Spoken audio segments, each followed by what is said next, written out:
Hey, what's up, guys? I'm Harley Roxx from the KOZZ Morning Crew on 105.7 KOZZ, Reno's Classic Rock, here with Rachel Bolan from Skid Row. What's up, man? Hey, what's going on? Good to see you. Yeah, you too. It was funny, actually, because you were talking about how you got that free shirt there Yeah, from the Cat House. I actually ran merch for you guys back in 2016 in Houston. no way. Where were Funny, we? What, it uh, was it was in San Leon because I can't find the other picture, but I do have a photo with you guys. no way. That's crazy. Yeah, no, that was a really fun show. It's the one in San Leon, kind of right on the pier. Oh, okay. In Houston, you said? Well, kind of outside of Houston, but Around there. Okay, you know, gotcha. same thing really. Yeah. but but yeah, no, those were good times. So kind of going back a little bit. So why did you choose bass guitar as opposed to say like drums or guitar or even vocals? Um, I don't know. I mean, Gene Simmons was why I even took interest in bass, and that's when I really learned what a bass was. I always heard it as a kid, but didn't really think about it.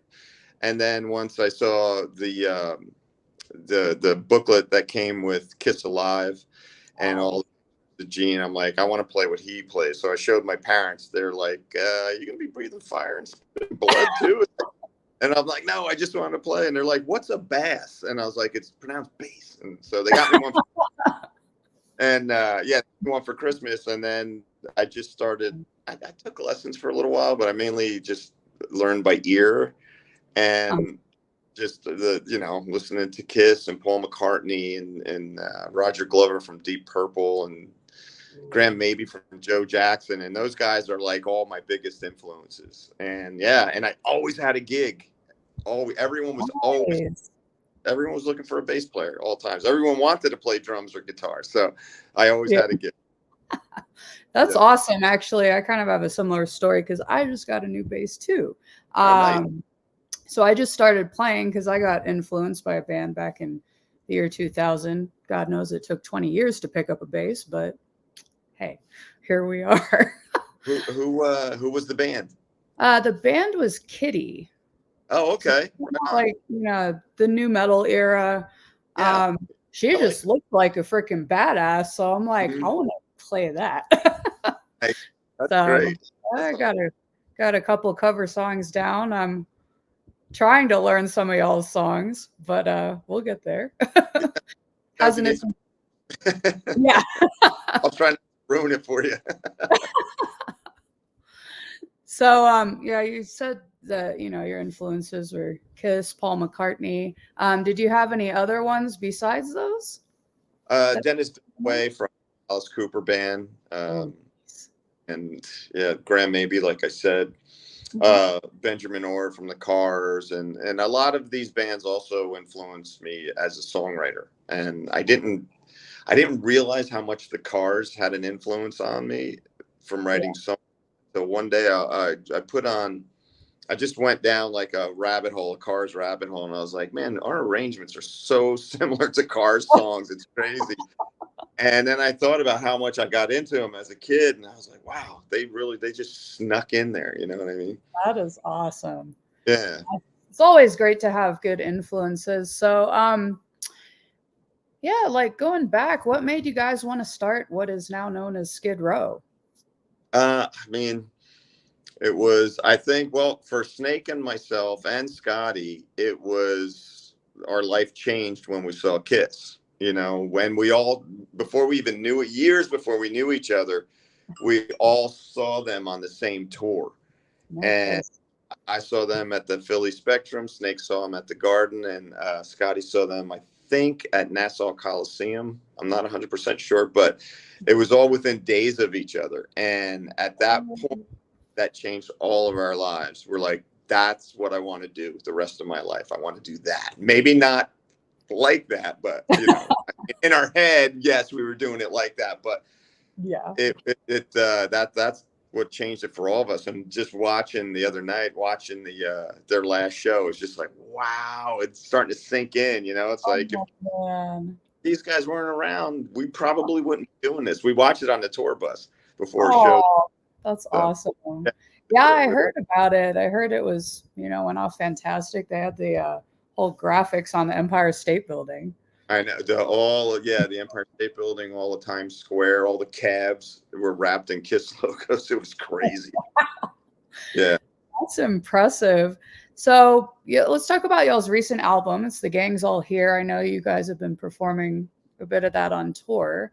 Now you just dropped a new music video for Resurrected, which, oh my gosh, like that just blew my mind, like with Godzilla and you got the pentagram going. I'm like, this is badass. It's funny that you say pentagram because it's actually just a star, but because the director and I were talking about, we want when the opportunity arose to do an animated video, I was like, that's awesome because I've always wanted to do an animated video and I just love animation. I'm crazy about it. I mean, most of the stuff I watch isn't humans. I watch cartoons. Really? Oh, sweet. But so we had talked. They were saying, well, Resurrected, maybe you'll come up on a cross. And I was like, we don't want to do like a religious vibe to it. I want it to be more science fiction. And then, the stars that we have on our, the insignia for Gangs All Here on our patches and on a lot of our merch, there's stars. I said, well, let's make it like a star made out of wood. But a lot of people, not a lot, but a few people think it's a pentagram. And when somebody wrote on my Instagram, it's like, I could do without the satanic imagery. And I'm like, it's a wooden star. Give me a break. Oh, I just like, people just want to bitch. You know what I mean? There's always those people, I find. But I found it really cool, like with the incorporation of, I guess, like Godzilla, right? And you got y'all becoming like zombified a little bit. Yeah, it was like a monster type of thing that the director. That's so awesome. Yeah, because I love seeing like a lot of bands I've seen do like the AI, like Linkin Park did that. But y'all's is just so different. I haven't seen anything like that before. Yeah, we did it in we did it in a few different phases. We had ourselves animated, and there are bits and pieces in there where we are animated, but it just, I don't know, it wasn't setting right with me. And I was looking at it, I'm like, because our features were really sometimes a little too cartoony and whatever. So I was just like, why don't we shoot in front of green screen and then just take it from there? And that's did. We before our first show in Dallas on the last leg of this tour, we had a day off and we actually went to a creative arts school and they set up a green screen and we just all ran separately, then all ran it together and just put it all together at the end. And then when he sent it back with those skulls, like the zombie skulls coming across our face, I was like, yes, this is awesome. Awesome. Yeah, I love seeing stuff like that. Right on. So so y'all are on tour right now. You got the show coming up in Reno, December 15th. Really looking forward to that. I actually get to photograph for y'all. So hey. Awesome.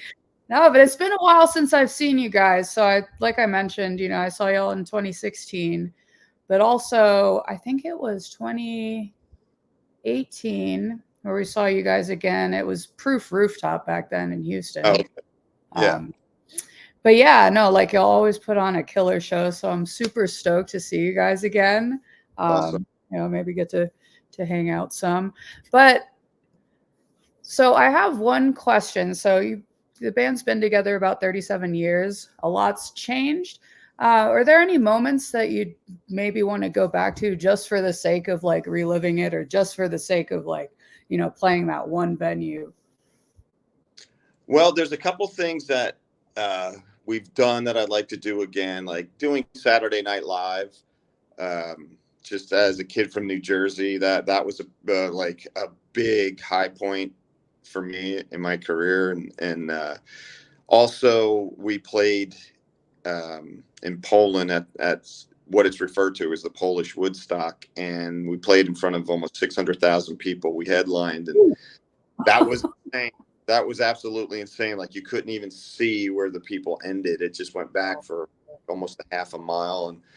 And that was pretty cool. But one thing that we've never done, and I would love to do before our career is over, is play Madison Square Garden, because believe it or not, we never played there. We were supposed to play there twice. I think once when we were out with Bon Jovi and once when we were with Aerosmith back in the day. And the thing with arenas, if there's a sports team and they go into the playoffs get priority.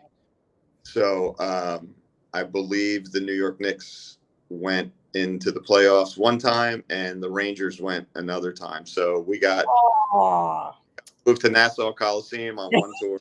I back to Jersey on another tour. So man, that's so yeah, we want to do it like that. If it doesn't happen, I can't be sad because we've accomplished so much cool stuff. Sorry. And, but if it does happen, it'll be really special. yeah. And like here in Reno, you'll be playing at the Nugget Casino, which I love those casino shows just because they are on like a lot more intimate and you can almost feel like, oh my God, they're so close. Yeah, I like it too. But that's awesome. Also, y'all are on tour with Buck Cherry. I've definitely seen those guys rock before, but I'm excited to see y'all play together though. That's going to be awesome. Yeah, it's been a lot of fun. This is, I believe, the third leg, and then we have our. This is technically the fourth leg, but we had a leg in October that we had to move to March. So, yeah, it's been going great. We've been having so much fun. A ton of sold out shows, and just it's been a blast. We've known those guys forever, and it's just so easy. And when you tour with friends, everything is so much easier, than just you don't have to get to know each other. You know what I mean? Wow. No, I've definitely heard that before. With a few other the newer 2K bands, or they say honestly the same thing. Yeah. So it's really cool. Now, so one thing I've always wondered, so also, due to the fact that you guys have been around 37 years, like I said, I see there's a lot of bands paying tribute to Skid Row, one of which I actually work with. So what's your take on like the bands wanting to dress up like you and pay homage to you guys' music of Skid Row? It's awesome. I love it. Just the fact that we mean that much to someone, especially like being a musician, when you mean that much to another musician, that to me, that's the big payoff right there, where you've influenced people enough to want to start a tribute band towards you, because I think most people that start tribute bands aren't going to start a tribute band of a band that they don't like or a band that special place in their heart. So whenever I see Skid Row tribute bands, I'm just like, wow, this is really, really cool. Yeah, because I was just in Houston this past weekend. They had the final show at Warehouse Live downtown, which was, as you know, a very iconic venue for Houston. Yep. So it was super cool that, these guys could be a part of it. And, especially playing y'all's music, like I actually got to dive deeper into y'all's repertoire than I knew before, through all that. And it's just cool to see, like, their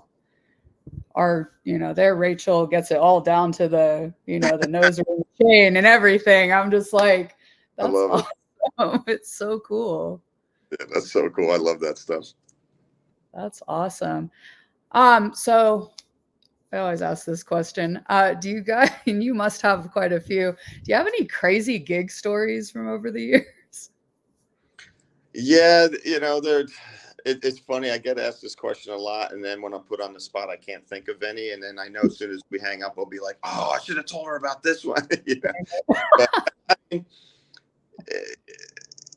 there's been, touring with Pantera, like every night was an adventure, especially with Dime, because he had this thing where when they first started, he would trash the dressing room just about every single night. And I don't mean like destructively, but it would be like the beer cooler would be all over the place. The lunch meat would be on the mirrors, the mustard would be on the ceiling, type of thing. And I said to him, I go, dude, I go, you know, you're going to have to pay for this at the end of the tour. You're going to get a bill. You want to get a check at the end of the tour, bro. And he's like, nah, man, all good, all good. Grease wheels, grease wheel. And I'm like, no, dude, I'm being completely serious. I've done this. I got a few years of doing this stupid shit. And then at the end of the tour, you're like, okay, and this is for that dressing room, and this is for that hotel room, and you get this. And I said, you don't want a bill, you want a check. And he's like, and then after the first leg, he came back and he's like, yeah, I see what you're saying now. Oh my God. But every night with those guys was a new adventure. And those are some of my most cherished memories is with the Pantera guys back then. Oh, that's awesome. And that's so cool that you knew them back then, before the untimely passing of each of them. But, is there any chance like y'all might want to tour with Pantera now as like just for old time? We could do it in a heartbeat. Those guys are they're out there killing it now. And you know what?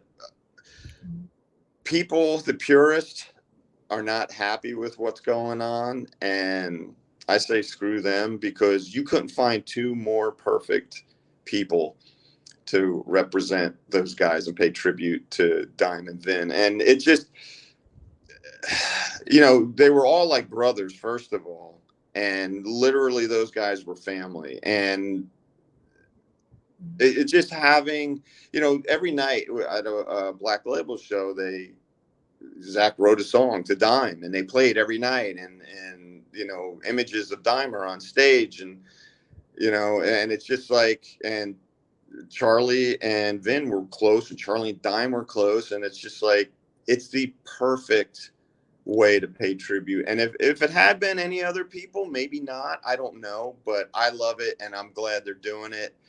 And to hell with anyone that doesn't agree with it, because they are doing a really good job, I think. Yeah, definitely. I actually got to catch one of the shows in Houston, and just phenomenal showmanship. The songs were great. The tribute they did for Diamond Vinny was just amazing. Yeah. That actually brought me to tears. Oh, that's great. Like, oh, I love that so much. Yeah. So, of course, you guys are all across social media, including TikTok, which is super awesome. Oh, we're on. That's cool. You are. So I think from what I've seen, it's official Skid Row everywhere, right? Yeah, I know what that is at Instagram and Facebook. I'm not a big social media guy, but I just kind of, that's the only I'm on is the only social media I'm on is Instagram. Instagram, yes, I have seen that. Oh, plus I did see that you guys have a new brand of liquor.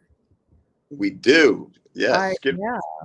Yeah, we have a midnight vodka, and we have a rum out now that's a special 18 and life rum, and we have another rum coming out after that. This rum is a limited edition, and it's good. I'm not really a rum guy. And when we were doing the taste testing, I was like, this is good. This is really good. I love vodka. And so it's not something that we just slapped our name on or licensed, you know what I mean?